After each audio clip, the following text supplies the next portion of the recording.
യേശുക്രിസ്തുവിന്റെ പരിശുദ്ധമായ നാമത്തിൽ എല്ലാ പ്രിയപ്പെട്ടവർക്കും മോർണിംഗ് ഡ്യൂവിന്റെ പുതിയൊരു പ്രഭാത വചന ധ്യാനത്തിലേക്ക് സ്വാഗതം. കഴിഞ്ഞ ദിവസങ്ങളിൽ വളരെ അനുഗ്രഹിക്കപ്പെട്ട ആത്മീക വചന ചിന്തയിലൂടെ കടന്നുപോകാൻ തക്കോണം ദൈവം നമ്മെ സഹായിച്ചല്ലോ. പ്രത്യേകിച്ച് ഈ ദിവസങ്ങളൊക്കെ നമ്മൾ ചിന്തിക്കുന്നത് റോമാലേഖനം 8-ാം അധ്യായം അതിൻ്റെ 14-ാമത്തെ വാക്യത്തെ അടിസ്ഥാനമാക്കിക്കൊണ്ട് ദൈവത്തിൻ്റെ ആത്മാവ് നടത്തുന്നവർ ഏവരും ദൈവമക്കൾ ആകുന്നു എന്നുള്ള ആ ബൃഹത്തായ ചിന്തയുടെ വിവിധ വശങ്ങളാണ് നമ്മൾ ചിന്തിക്കുന്നത്. അതിൽ വളരെ പ്രധാനമായിട്ട് ആത്മാവ് നമ്മെ എങ്ങനെയൊക്കെയാണ് നടത്തുന്നത്, അല്ലെങ്കിൽ എങ്ങനെയാണ് നമ്മെ ലീഡ് ചെയ്യുന്നത് എന്നാണ് നമ്മൾ ഈ ദിവസങ്ങളിൽ പരിശോധിക്കുന്നത്. ഈ കഴിഞ്ഞ ദിവസം നമ്മൾ ഗലാത്യ ലേഖനം 5-ാം അധ്യായം 16-ാം വാക്യം, ആത്മാവിനെ അനുസരിച്ച് നടപ്പീൻ, എന്നാൽ നിങ്ങൾ ജഡത്തിന്റെ മോഹം നിവർത്തിക്കില്ല എന്ന് ഞാൻ പറയുന്നു. ഞാൻ നിങ്ങളോട് ഈ ദിവസങ്ങളൊക്കെ സംസാരിക്കുന്നത് ആത്മാവ് നമ്മെ വിശുദ്ധിയിലേക്ക് നയിക്കുന്നു എന്നുള്ള ഒരു ചിന്തയാണ്. ഈ വിശുദ്ധിയിലേക്ക് നയിക്കുമ്പോൾ അതിൽ വളരെയധികം പ്രാധാന്യമുള്ള ഒന്നാണ് നമ്മുടെ ഉള്ളിൽ വസിക്കുന്ന ദൈവത്തിൻ്റെ ആത്മാവ് നമ്മെ നയിക്കുന്നു. അപ്പോൾ നമ്മെ നയിക്കുന്നതായ ആ ആത്മാവിനെ അനുസരിച്ച് നടക്കുന്നവർക്ക് മാത്രമേ വിശുദ്ധീകരണം പ്രാപിക്കുവാൻ കഴിയുള്ളൂ എന്നുള്ളതാണ് കഴിഞ്ഞ ദിവസങ്ങൾ നിങ്ങളോട് സംസാരിപ്പാനിടയായി തീർന്നത്. ഇന്ന് നമ്മൾ അതിൻ്റെ അടുത്തതായിട്ടുള്ള ചിന്തകളിലേക്കാണ് പ്രവേശിക്കുന്നത്. അതിനുവേണ്ടി നമുക്ക് 2 തെസ്സലോനിക്യ ലേഖനം 2-ാം അധ്യായം അതിൻ്റെ 13-ാമത്തെ വാക്യം വായിക്കാം.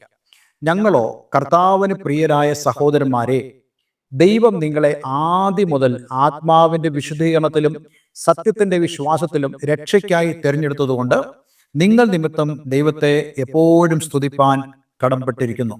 ഞാൻ ഇംഗ്ലീഷ് ബൈബിളിൽ അതൊന്ന് വായിക്കാൻ ആഗ്രഹിക്കുന്നു. Because God from the beginning chose you for salvation through sanctification by the Spirit and belief in the truth, to which He called you by your gospel for the obtaining of the glory of our Lord Jesus Christ. ഞാൻ ഇംഗ്ലീഷിൽ വായിച്ചതിൻ്റെ പ്രധാനപ്പെട്ട കാര്യം മലയാളത്തിൽ ഉള്ളതിനേക്കാൾ കുറച്ചുകൂടെ നമുക്ക് അർത്ഥവ്യാപ്തിയിൽ ഇംഗ്ലീഷിൽ മനസ്സിലാക്കാൻ കഴിയുന്നു എന്നുള്ളതാണ്. ഇന്ന് നമ്മൾ ഈ ഒരു ചിന്തയിലൂടെ കടന്നു പോകുമ്പോൾ വിശുദ്ധീകരണത്തിന് നമ്മെ സഹായിക്കുന്ന 2 പ്രധാനപ്പെട്ട ഫോഴ്സസ്, ശക്തികൾ ഏതാണ് എന്നുള്ളതാണ് നമ്മൾ പ്രധാനമായിട്ടും പരിശോധിക്കാൻ ആഗ്രഹിക്കുന്നത്. എന്നാൽ അതിനു മുമ്പായിട്ട് ഇവിടെ പറയുന്ന ചില പ്രധാനപ്പെട്ട കാര്യങ്ങളുണ്ട്. ദൈവം നമ്മളെക്കുറിച്ച് എന്താണ് ആഗ്രഹിക്കുന്നത്? ഇവിടെ നമുക്ക് കാണാൻ കഴിയുന്നുണ്ട്, ദൈവം നിങ്ങളെ ആദ്യം മുതൽ ആത്മാവിന്റെ വിശുദ്ധീകരണത്തിലും സത്യത്തിന്റെ വിശ്വാസത്തിലും രക്ഷയ്ക്കായി തിരഞ്ഞെടുത്തതുകൊണ്ട് ദൈവം നമ്മെ തിരഞ്ഞെടുത്തു. ഞാൻ നേരത്തെ തന്നെ നിങ്ങളോട് പറഞ്ഞിട്ടുണ്ട്, നമ്മൾ ദൈവത്തെ തിരഞ്ഞെടുക്കുന്നതിന് മുമ്പ് തന്നെ ദൈവം നമ്മെ തിരഞ്ഞെടുത്തു. തീർച്ചയായിട്ടും നമ്മുടെയൊക്കെ ഓർമ്മയിലും അല്ലെങ്കിൽ ചിന്തയിലും ഒക്കെ നമ്മൾ ദൈവത്തെ തിരഞ്ഞെടുത്തു എന്നുള്ളതാണ് നമുക്ക് ഓർമ്മ വരുന്നത്, അല്ലെങ്കിൽ നമ്മൾ ചിന്തിക്കുന്നത്. പക്ഷേ വസ്തുത അതല്ല എന്നുള്ളത് തിരുവചനം പഠിക്കുമ്പോൾ നമുക്ക് മനസ്സിലാക്കാൻ കഴിയും. കാരണം ലോകസ്ഥാപനത്തിന് മുമ്പ് തന്നെ ദൈവം നമ്മെ ഓരോരുത്തരെയും കർത്താവായ യേശുക്രിസ്തുവിൽ തിരഞ്ഞെടുത്തു എന്നുള്ളതാണ് വളരെ സത്യമായ കാര്യം. അതുതന്നെയാണ് ഇവിടെ അപ്പോസ്തലനായ പൗലോസ് ഊന്നി പറയുന്നത്, ദൈവം നമ്മെ ആദ്യം മുതൽ ആത്മാവിന്റെ വിശുദ്ധീകരണത്തിലും സത്യത്തിന്റെ വിശ്വാസത്തിലും രക്ഷയ്ക്കായി തിരഞ്ഞെടുത്തതുകൊണ്ട്. ഇവിടെ വളരെ പ്രധാനപ്പെട്ട ചില ആശയങ്ങളുണ്ട്. നമ്മൾ നേരത്തെ പറഞ്ഞതുപോലെ തന്നെ ഇവിടെ നമുക്ക് കാണാൻ കഴിയുന്നു, ദൈവം നിങ്ങളെ എങ്ങനെയാണ് തിരഞ്ഞെടുത്തത്, അല്ലെങ്കിൽ എന്തിനു വേണ്ടിയാണ് തിരഞ്ഞെടുത്തത്. അതിൽ എന്തിനു വേണ്ടിയാണ് ദൈവം തിരഞ്ഞെടുത്തു എന്നുള്ളതിലാണ് ഞാൻ ഇന്ന് നിങ്ങളുമായി കൂടുതൽ സംസാരിക്കാൻ ആഗ്രഹിക്കുന്നത്. നോക്കൂ, ഇവിടെ പറയുന്നു ആത്മാവിന്റെ വിശുദ്ധീകരണത്തിലും സത്യത്തിന്റെ വിശ്വാസത്തിലും രക്ഷയ്ക്കായി തിരഞ്ഞെടുത്തു. 2 പ്രധാനപ്പെട്ട ഫോഴ്സ്. ഒന്നാമത്തെ ഫോഴ്സ് എന്ന് പറയുന്നത് ആത്മാവ്, ദൈവത്തിന്റെ ആത്മാവ്. 2ാമത്തെ ഫോഴ്സ് എന്ന് പറയുന്നത് സത്യത്തിന്റെ വിശ്വാസം. സത്യത്തിന്റെ വിശ്വാസം എന്ന് പറയുമ്പോൾ ദൈവവചനത്തിലുള്ള വിശ്വാസവും അതേപോലെ തന്നെ ആത്മാവിനാലുള്ള വിശുദ്ധീകരണം. ഈ 2 കാര്യങ്ങളുമാണ് നമ്മെ രക്ഷയ്ക്കായി ഒരുക്കുന്നുള്ള വസ്തുത നമ്മൾ പ്രധാനമായിട്ടും ഇന്ന് പഠിക്കേണ്ടതായിട്ടുണ്ട്. ഞാൻ മറ്റൊരു വാക്യം കൂടെ നിങ്ങളെ വായിച്ചു കേൾപ്പിക്കാൻ ആഗ്രഹിക്കുന്നു. 1 കൊരിന്ത്യർ 1-ാം അധ്യായം അതിന്റെ 23-ാമത്തെ വാക്യം. ഞങ്ങളോ ക്രൂശിക്കപ്പെട്ട ക്രിസ്തുവിനെ പ്രസംഗിക്കുന്നു, യഹൂദന്മാർക്ക് ഇടർച്ചയും ജാതികൾക്ക് പോഷത്വമെങ്കിലും യഹൂദന്മാരാകട്ടെ യവനന്മാരാകട്ടെ വിളിക്കപ്പെട്ട ഏവർക്കും ദൈവശക്തിയും ദൈവജ്ഞാനവുമായ ക്രിസ്തുവിനെ തന്നെ. ദൈവത്തിന്റെ പോഷത്വം മനുഷ്യരെക്കാൾ ജ്ഞാനമേറിയതും ദൈവത്തിന്റെ ബലഹീനത മനുഷ്യരെക്കാൾ ബലമേറിയതും ആകുന്നു. ഈ വാക്യങ്ങളിലൂടെ ഞാൻ നിങ്ങളോട് പറയാൻ ആഗ്രഹിക്കുന്നത്, നമ്മുടെ രക്ഷയുടെ ലക്ഷ്യമെന്താ? രക്ഷയ്ക്കൊരു ലക്ഷ്യമുണ്ട്. ആ ലക്ഷ്യം എന്ന് പറയുന്നത് ഇവിടെ നമുക്ക് കാണാൻ കഴിയുന്നു. നമുക്ക് ലഭിക്കാൻ പോകുന്ന കർത്താവ് യേശുക്രിസ്തുവിന്റെ മഹത്വമാണ്. The glory of Jesus that we are going to obtain. നമ്മൾ പ്രാപിക്കാൻ പോകുന്ന ആ യേശുവിന്റെ മഹത്വം. ഈ വാക്യത്തിൽ നമ്മൾ കണ്ടല്ലോ, ജാതികൾക്ക് പോഷത്വമെങ്കിലും യഹൂദന്മാരാകട്ടെ യവനന്മാരാകട്ടെ വിളിക്കപ്പെട്ട ഏവർക്കും ദൈവശക്തിയും ദൈവജ്ഞാനവുമായ ക്രിസ്തുവിനെ തന്നെ. അപ്പോൾ ക്രിസ്തുവിനെ തന്നെ അവിടെ പ്രസംഗിക്കുമ്പോൾ ദൈവം നമ്മളെക്കുറിച്ച് ആഗ്രഹിക്കുന്നത് നമ്മൾ ക്രിസ്തുവിനെ പോലെ ആകണമെന്നുള്ളതാണ്. ക്രിസ്തുവിനെ പോലെ ആകണമെങ്കിൽ നമ്മൾ ആ ക്രിസ്തുവിന്റെ മഹത്വം പ്രാപിക്കണം. ആ മഹത്വത്തെക്കുറിച്ച് വീണ്ടും നമുക്ക് 1 യോഹന്നാൻ 3-ാം അധ്യായം 2-ാം വാക്യത്തിൽ വായിക്കാൻ കഴിയുന്നുണ്ട്. ആ വാക്യം കൂടെ നമുക്കൊന്ന് വായിക്കാം. പ്രിയമുള്ളവരെ, നാം ഇപ്പോൾ ദൈവമക്കൾ ആകുന്നു. ദൈവമക്കൾ ആകുന്നു എന്ന് പറയുമ്പോൾ നേരത്തെ നമ്മൾ വായിച്ചതായ വാക്യം ഇതുമായിട്ട് കണക്ട് ചെയ്യാം നമുക്ക്. റോമർ 8:14, ദൈവത്തിന്റെ ആത്മാവ് നടത്തുന്നവർ ഏവരും ദൈവത്തിന്റെ മക്കൾ. അതായത് 2 ഫോഴ്സിനെ കുറിച്ച് നമ്മൾ അവിടെ ചിന്തിക്കുമ്പോൾ, ദൈവത്തിന്റെ ആത്മാവിനാൽ നയിക്കപ്പെടുന്ന അതേ ദൈവത്തിന്റെ ആത്മാവ് ഓരോ ദിവസവും ഓരോ മണിക്കൂറുകളിലും ഓരോ മിനിറ്റിലും ഓരോ സെക്കൻഡിലും നമ്മെ നയിക്കുന്നെങ്കിൽ നമ്മെ വിളിക്കുന്ന പേര് ദൈവത്തിന്റെ മക്കൾ എന്നുള്ള പേരാണ്. അങ്ങനെ നാം ഇപ്പോൾ ദൈവമക്കളാകുന്നു.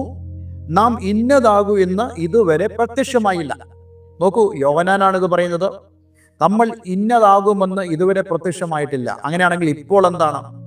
യോഹന്നാനെ സംബന്ധിച്ചിടത്തോളം നമുക്കറിയാം, ആ കാലഘട്ടത്തിൽ വളരെ പ്രതികൂലങ്ങളിലൂടെ കടന്നു പോകുന്ന ഒരു വ്യക്തിയായിരുന്നു യോഹന്നാൻ ഉൾപ്പെടെയുള്ള അപ്പോസ്തലന്മാർ. പലപ്പോഴും അവരുടെ ജീവന് ഭീഷണികളുണ്ടായിരുന്നു. അവരെ ഉപദ്രവിക്കുന്നതായ അനുഭവങ്ങളുണ്ടായിരുന്നു. ചരിത്രം പറയുന്നു, ഈ യോഹന്നാൻ അപ്പോസ്തലൻ തിളച്ച എണ്ണയിൽ ഇടപെട്ടവനായി തീർന്നു. അങ്ങനെ ഉള്ള അനുഭവത്തിലൂടെ കടന്നു പോകുമ്പോൾ അവരെല്ലാം പറയുന്നൊരു കാര്യം, നമ്മൾ ഇന്നതാകുമെന്ന് ഇപ്പോൾ അറിയത്തില്ല. ഇപ്പോൾ അറിയുന്നത് മുഴുവനും കഷ്ടതയും സങ്കടവും ഉപദ്രവങ്ങളും ആപത്തും നഗ്നതയും പട്ടിണിയും ഒക്കെയാണ് അവർക്ക് കാണാൻ സാധിക്കുന്നത്. പക്ഷെ അവർ വിശ്വസിക്കുന്ന, അവർക്ക് ഉറപ്പ് ലഭിച്ചിരിക്കുന്നതായ ഒരു വലിയ പ്രത്യാശ ഉണ്ടായിരുന്നു. ആ പ്രത്യാശ എന്ന് പറയുന്നത് അടുത്ത വാക്യത്തിൽ താൻ പറയുന്നു, അവൻ പ്രത്യക്ഷനാകുമ്പോൾ, ആര്? യേശു ക്രിസ്തു പ്രത്യക്ഷനാകുമ്പോൾ നാം അവനെ താൻ ഇരിക്കും പോലെ തന്നെ കാണുന്നതാകൊണ്ട് അവനോട് സദൃശന്മാരാകും എന്ന് നാം അറിയുന്നു. അതായത് നമ്മുടെ രക്ഷയുടെ പൂർത്തീകരണം സംഭവിക്കുന്നത് കർത്താവ് യേശുക്രിസ്തുവിന്റെ വരവിലാണെന്നുള്ള വളരെ വ്യക്തമായ സൂചനയാണ് നമുക്കിവിടെ കാണാൻ കഴിയുന്നത്.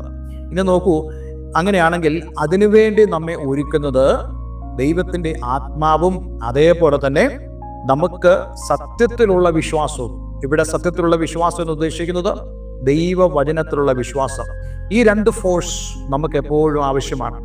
അതുകൊണ്ടാണ് വളരെ വ്യക്തമായി പറയുന്നത്, നമ്മെ വിശുദ്ധീകരണത്തിലേക്ക് ഒരുക്കുന്നത് ദൈവത്തിന്റെ പരിശുദ്ധാത്മാവും അതേപോലെ തന്നെ ദൈവവചനവുമാണ്. അതുകൊണ്ട് ഇന്നലെ കേൾക്കുന്ന പ്രിയമുള്ളവരെ, ദൈവത്തിന്റെ ആത്മാവിന്റെ സഹായത്താൽ നമ്മൾ ജീവിക്കുകയും ദൈവവചനത്തിലുള്ള വിശ്വാസവും ഉണ്ടെങ്കിൽ മാത്രമേ ഏതൊരു വ്യക്തിക്കും വിശുദ്ധീകരണത്തിലേക്ക് നയിക്കപ്പെടാൻ കഴിയത്തുള്ളൂ. എൻ്റെ വിശുദ്ധി തീരുമാനിക്കുന്നത് ഞാനല്ല. ഞാൻ എങ്ങനെയാകണം എന്നുള്ളത് ഞാനല്ല തീരുമാനിക്കുന്നത്. മറിച്ച് ഞാൻ കർത്താവിൻ്റെതായിട്ട് മാറുമ്പോൾ അവനാണ് എന്നെ ശുദ്ധീകരിക്കുന്നത്. മറ്റൊരു വാക്യത്തിൽ നമുക്ക് കാണാൻ കഴിയുന്നുണ്ടല്ലോ, അവൻ അവളെ വചനത്തോടു കൂടിയുള്ള ജലസ്നാനത്താൽ വെടിപ്പാക്കി. നോക്കൂ, അത് കുറിക്കുന്നത് കർത്താവ് യേശുക്രിസ്തു തന്റെ മണവാട്ടിയ സഭയെ ഒരുക്കുന്നതിനെ കുറിച്ചാണ്. കറ, ചുളുക്കം, വാട്ടം, മാലിന്യം ഇവയൊന്നുമില്ലാത്തതായ കാന്തയെ തനിക്ക് വേണ്ടി ഒരുക്കിയിരിക്കുന്നു എന്ന് പറയുമ്പോൾ ആ പ്രവൃത്തി ഇന്ന് ഈ ഭൂമുഖത്ത് ചെയ്യുന്നത് ദൈവത്തിന്റെ പരിശുദ്ധാത്മാവാണ്. ഇന്ന് ഞാൻ ഈ വചനം ശുശ്രൂഷിക്കുമ്പോൾ നിങ്ങളോടെല്ലാം എനിക്ക് പറയാനുള്ളത്, നിങ്ങളുടെ ജീവിതത്തിൽ നിങ്ങളെ വിശുദ്ധിയിലേക്ക് ഒരുക്കുവാൻ സഹായിക്കുന്ന പരിശുദ്ധാത്മാവിനെ നിങ്ങൾ അവഗണിക്കരുത്. അതേപോലെ തന്നെ നിങ്ങളെ അതിനുവേണ്ടി ഒരുക്കുന്നതായ ദൈവവചനത്തിലുള്ള വിശ്വാസം നിങ്ങളിൽ ഒരിക്കലും കുറഞ്ഞു പോകാൻ പാടില്ല. അതുകൊണ്ട് അതിനുവേണ്ടി നമുക്ക് നമ്മെ തന്നെ സമർപ്പിക്കാൻ കഴിയുമാറാകട്ടെ. അങ്ങനെയാണെങ്കിൽ നമ്മുടെ ജീവിതത്തിൽ നമ്മെ വിശുദ്ധിയിലേക്ക് ആത്മാവ് നടത്തുന്നത് ദൈവവചനത്തിന്റെ വിശ്വാസത്താലാണ്. അതേപോലെ തന്നെ നമ്മളുടെ സമർപ്പണത്തിലൂടെയാണ്. നമ്മുടെ ജീവിതത്തിൽ അതിനുള്ള സമർപ്പണവും ഒരു വാഞ്ചയും പ്രാർത്ഥനയും ആഗ്രഹവും നമ്മുടെ ഉള്ളിലുണ്ടെങ്കിൽ അതേ വിശുദ്ധീകരണത്തിലേക്ക് ദൈവം നമ്മെ വഴി നടത്തുവാനിടയായിത്തീരും. ഇതിന് ഉപോത്ബലകമായി ചില കാര്യങ്ങളൂടെ ഞാൻ നിങ്ങളോട് പറയട്ടെ. പല ആളുകളും ചിന്തിക്കുന്നത്, ഞാൻ കർത്താവ് യേശുക്രിസ്തുവിന്റെ അടുക്കലേക്ക് കടന്നു വന്നിട്ട് ഈ ലോകത്തിനനുസരിച്ച് ഞാൻ ജീവിച്ചാൽ യാതൊരു പ്രശ്നമില്ല എന്നുള്ളതാണ്. പക്ഷേ അങ്ങനെയല്ല ദൈവത്തിൻ്റെ വചനം പറയുന്നത്. നമ്മുടെ വേർപാട് എന്ന് പറയുന്നത് അത് ഈ ലോകത്തു നിന്നുള്ള വേർപാടാണ്, അല്ലാതെ നമ്മളുടെ കൂട്ടുകെട്ടുകളിൽ നിന്നുള്ള വേർപാട് മാത്രമല്ല, ഈ ലോകത്തിൻ്റെ എല്ലാ മോഹങ്ങളിൽ നിന്നുള്ള വേർപാട്. അതേ, നമ്മൾ എവിടേക്ക് വേർപെട്ടു? അതേ, നമ്മൾ രക്ഷയ്ക്കായി വേർപെട്ടു. കർത്താവിൻ്റെ അടുക്കിലേക്ക്, സ്വർഗത്തിലേക്ക് പോകാൻ നമ്മൾ വേർപെട്ടു. അങ്ങനെയാണെങ്കിൽ ആ വേർപാടിൻ്റെ ജീവിതം കൂടെ നമ്മൾ നയിക്കേണ്ടി വരും. നോക്കൂ, ഒരു വ്യക്തിയെ ദൈവം തിരഞ്ഞെടുത്തത് നമുക്ക് കാണാൻ കഴിയത്തില്ല. പക്ഷെ ഒരു വ്യക്തിയെ ദൈവം സാങ്ക്ടിഫൈ ചെയ്യുന്നത് നമ്മുടെ കണ്ണുകൾ കൊണ്ട് നമുക്ക് കാണുവാൻ സാധിക്കും. ആ വ്യക്തിയുടെ ജീവിതം പരിശോധിക്കുമ്പോൾ, അദ്ദേഹത്തിൻ്റെ ജീവിതത്തിൻ്റെ ആ രീതി കാണുമ്പോൾ നമുക്ക് മനസ്സിലാക്കാൻ സാധിക്കും, he is a man of God, he is a person who called by God. അവൻ ദൈവത്താൽ വിളിക്കപ്പെട്ടവനാണ് എന്ന് പറയുന്നത് നമുക്ക് അനുഭവിക്കാൻ കഴിയും. അതുകൊണ്ട് അതിനുള്ള സമർപ്പണവും പ്രാർത്ഥനയും നമ്മുടെ ജീവിതത്തിൽ ഉണ്ടാകട്ടെ. ഒരു നിമിഷം നമുക്ക് പ്രാർത്ഥിക്കാം. സ്വർഗീയ പിതാവേ, ഇന്ന് ഞങ്ങളെ കൽപ്പിച്ച വളരെ അനുഗ്രഹിക്കപ്പെട്ട വചനത്തിനായി സ്തോത്രം. ഞങ്ങളുടെ ജീവിതത്തിൽ ദൈവത്തിൻ്റെ പരിശുദ്ധാത്മാവിനാലും അതേ സത്യത്തിലുള്ള വിശ്വാസത്താലും ദൈവവചനത്തിലുള്ള വിശ്വാസത്താലും ഞങ്ങൾ വിശുദ്ധീകരണം പ്രാപിക്കുവാൻ ഞങ്ങളെ തന്നെ ഏൽപ്പിച്ചു കൊടുത്ത് ദൈവത്തിൻ്റെ പരിശുദ്ധാത്മാവിനെ അനുസരിച്ച് ജീവിപ്പാൻ ഞങ്ങളേവരെയും അങ്ങ് സഹായിക്കണമേ. ഈ വചനം കേൾക്കുന്ന ഏവരെയും ഞാൻ യേശുവിൻ്റെ നാമത്തിൽ അനുഗ്രഹിക്കുന്നു. പ്രാർത്ഥന കേട്ടതിന് നന്ദി. യേശു ക്രിസ്തുവിൻ നാമത്തിൽ തന്നെ. ആമേൻ, ആമേൻ. ഇന്നത്തെ വേദവചനം നിങ്ങളുടെ ജീവിതത്തിൽ വളരെ അനുഗ്രഹപ്രദമായി തീർന്നു എന്ന് ഞാൻ വിശ്വസിക്കുന്നു. ഈ സ്ക്രീനിൽ കാണുന്ന ഫോൺ നമ്പറുകളിൽ ഞങ്ങളെ വിളിക്കുക. നിങ്ങളുടെ പ്രാർത്ഥന വിഷയങ്ങളെ ഞങ്ങളുമായി പങ്കിടുക. കൂടാതെ ആത്മീയമായ കൂട്ടായ്മയ്ക്ക് നിങ്ങൾക്ക് ആഗ്രഹമുണ്ടെങ്കിൽ അതിനും ഞങ്ങളെ കോൺടാക്ട് ചെയ്യാവുന്നതാണ്. എല്ലാവരും ദൈവം അനുഗ്രഹിക്കട്ടെ. Have A nice day. God bless you all.